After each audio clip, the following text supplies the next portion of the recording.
Je suis allée voir le film Gourou au cinéma de Pierre Ninet.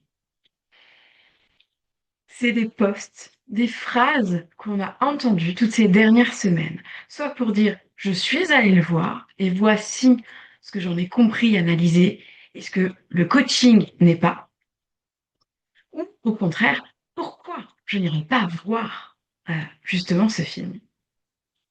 Aujourd'hui, je vais t'apporter une autre variante. Au-delà des débats, d'y aller, pas aller, de défendre sa profession ou un métier, et surtout te parler un petit peu des relations, de ce couple, et à la fois du pont que j'en ai fait avec un livre que je venais de terminer à ce moment-là, et le déroulé et de ce que j'ai envie de te transmettre par rapport à ça.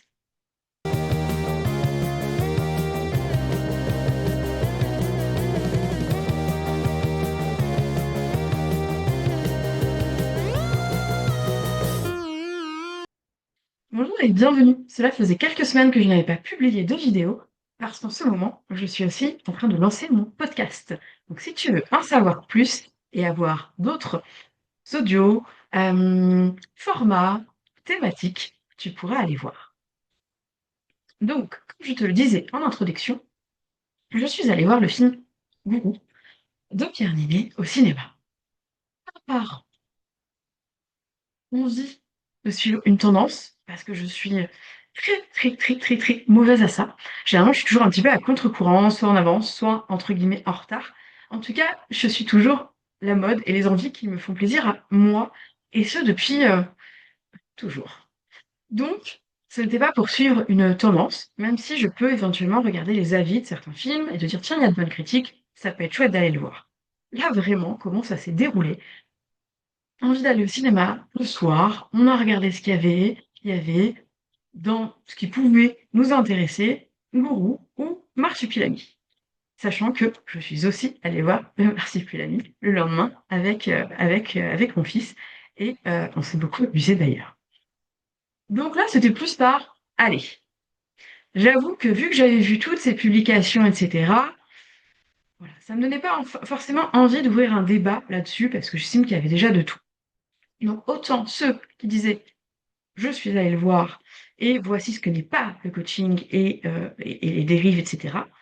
Et à la fois ceux qui refusaient d'aller le voir justement pour pas alimenter cette tendance et qui faisaient du coup une publication par rapport à ça. Moi, ce que j'en ai retenu, effectivement, ça parle du coaching, ça parle surtout d'un homme qui avait d'énormes complexes. Déjà, à la base, on le voit assez rapidement, le fait qu'il n'ait pas fait l'étude, qu'il soit construit tout seul, et du coup, qui aussi niait, mentait, cachait, ne voulait pas aller voir certaines blessures qu'il pouvait avoir, certains justement effectivement complexes, certaines peurs. Et que un projet de loi a fait exploser, remonter tout ça. Avec de l'ego, avec un charisme certain, mais ça a fait remonter ce qui était parfois peut-être le plus sombre en lui. Sa compagne, Adèle, qui est dans cette vénération, et qui se met aussi à voir à travers les lignes et à voir ce qu'il y a derrière. Et c'est bien là l'objet de cette vidéo, c'est qui que ce soit, de faire la part des choses entre ce que l'on voit, ce que l'on est, et que même là, ce n'est même pas aussi binaire que ça. Parce qu'on peut montrer plein de facettes de soi. Et on peut être plein de personnalités aussi. On peut être magnétique. On peut être dans le don. On peut être dans la connexion. Comme on peut aussi avoir des peurs. On peut aussi attaquer. On peut aussi réagir, surréagir. On est un tout. Alors, bien entendu qu'il y a des personnes qui sont plus tournées, peut-être, vers leur aspect sombre et vers le pouvoir ou l'ego, etc. Euh, ou des jeux de dépendance, ou qui vont pas vouloir non plus guérir, apaiser ces parties-là.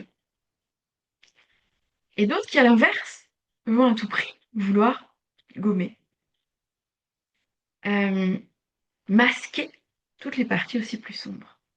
Et je pense profondément qu'on est un tout. Et d'ailleurs, j'en parle euh, dans mon premier épisode de podcast sur le fait de ne pas aimer tout le monde, en fait.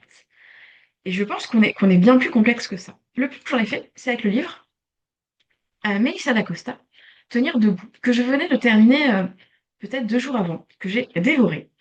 Et où on parle justement de cette relation hyper de pouvoir, euh, d'idéalisation, de vénération que Éléonore a par rapport à François, cet acteur reconnu, public, et avec cette relation quand même que je qualifierais de malsaine, de jeu de pouvoir et de dominance. Et avec ce côté, elle qui est prête à mourir, littéralement pour lui. Et au fur et à mesure de ce livre, on voit l'évolution. On voit justement d'aller voir toutes les parties les plus sombres que François va encore plus révéler pour pouvoir faire émerger autre chose. Et Éléonore, cette jeune compagne sur laquelle personne ne pariait, qui va aussi se révéler être un pilier et à la fois aussi, à un moment donné, sombrer et tomber dans la méchanceté, mais pour se reconstruire elle. Et c'est vraiment le pont que j'ai fait entre ces deux couples, ces grandes personnalités, ces hommes publics que l'on vénère, qui sont avec ces femmes qui les idéalisent, qui les accompagnent dans leurs projets, dans leurs rêves, quitte à se sacrifier, et qui, à un moment donné, il va y avoir cette bascule très différente sur les deux, de ces femmes, de ce regard qu'elles ont sur l'autre, de ce regard qu'elles ont sur elles-mêmes aussi, sur tout accepter, ou à un moment donné, dire stop. Et c'est vraiment ce pont que j'ai envie de faire sur des personnes que l'on connaît, que l'on ne connaît pas, que l'on va juger. Bien sûr qu'il y a des personnalités publiques que l'on peut aimer, que l'on peut, même par exemple des acteurs ou des, voilà, on a des affinités avec eux. Mais qui est la personne chez elle, on n'en sait rien. Est-ce qu'on vénère le rôle professionnel ou la personne telle qu'elle est chez elle? Et quand bien même, on peut avoir aussi ce jugement de l'autre. Ah mais là, cette fois-là, il a réagi comme ça en public. Oui, mais on ne sait pas ce qui se passe. On ne sait pas ce qui s'est passé avant. Et à la fois, on peut avoir cette tendance à vénérer une personnalité, ce qui dégage et à peut-être mettre des œillères, peut-être oublier son libre arbitre et ses points de réflexion. Parce que quelqu'un peut être, on peut tellement admirer quelqu'un ou être convaincu qu'il est mieux que nous ou qu'il sait mieux que nous, que du coup, on va tout lui donner. Et qu'il peut faire, c'est là qu'on lui donne aussi notre pouvoir. Parce que s'il nous dit ça c'est bien, ça c'est pas bien, on va le croire. Sans revenir à nous et dire ok, j'entends. Maintenant moi, qu'est-ce que j'en pense, moi? C'est un avis. Ce n'est pas la vie.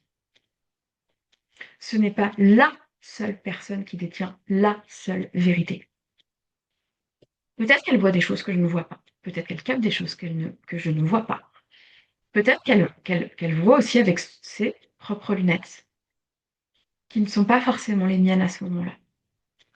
Et c'est surtout de se dire que il n'y a pas de mauvaise décision, il n'y a pas de mauvais choix, il n'y a pas de mauvais timing.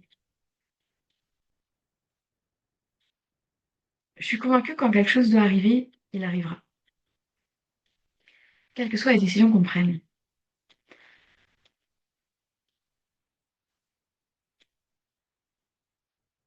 Donc du coup, il n'y a pas de mauvais choix. C'est des expériences, c'est des chemins, c'est des découvertes, c'est des choses peut-être parfois à guérir, à retrouver. Moi, j'ai besoin d'aller parfois loin dans la situation pour à un moment donné dire oh là, stop.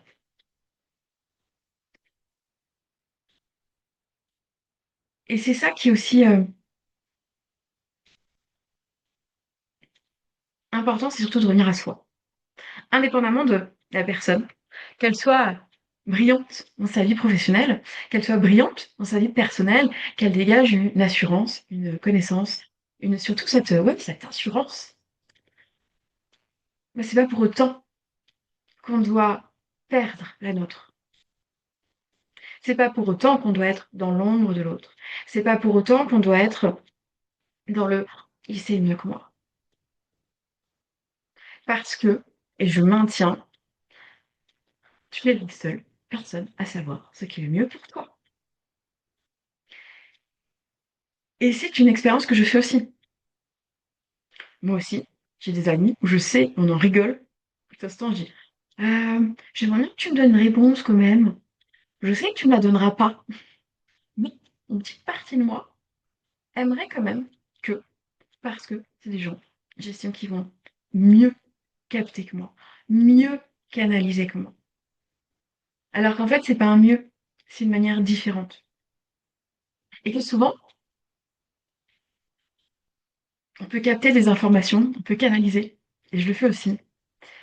Mais alors pour soi, on galère quand même un peu plus. Parce qu'on est là aussi pour expérimenter, parce qu'on est là aussi pour découvrir, parce qu'on n'est pas là pour que tout nous tombe en plutôt cuit euh, immédiatement. Même si ça se travaille, même si notre petite voix intérieure, on peut lui donner de plus en plus de volume et d'importance. Mais on est là aussi pour découvrir, on est là aussi pour se planter. On est là aussi pour souffrir. On est là aussi pour pleurer, pour être en colère, pour se révolter. Et aussi pour jouer, pour danser, pour s'éclater, pour vivre et pour vibrer. Donc voilà. Je vais te laisser là pour aujourd'hui, parce que ça y est, la voix. Et, n'hésite pas à mettre, à aimer la vidéo si ça t'a plu, et à commenter. C'est quelque chose qui te parle. À bientôt!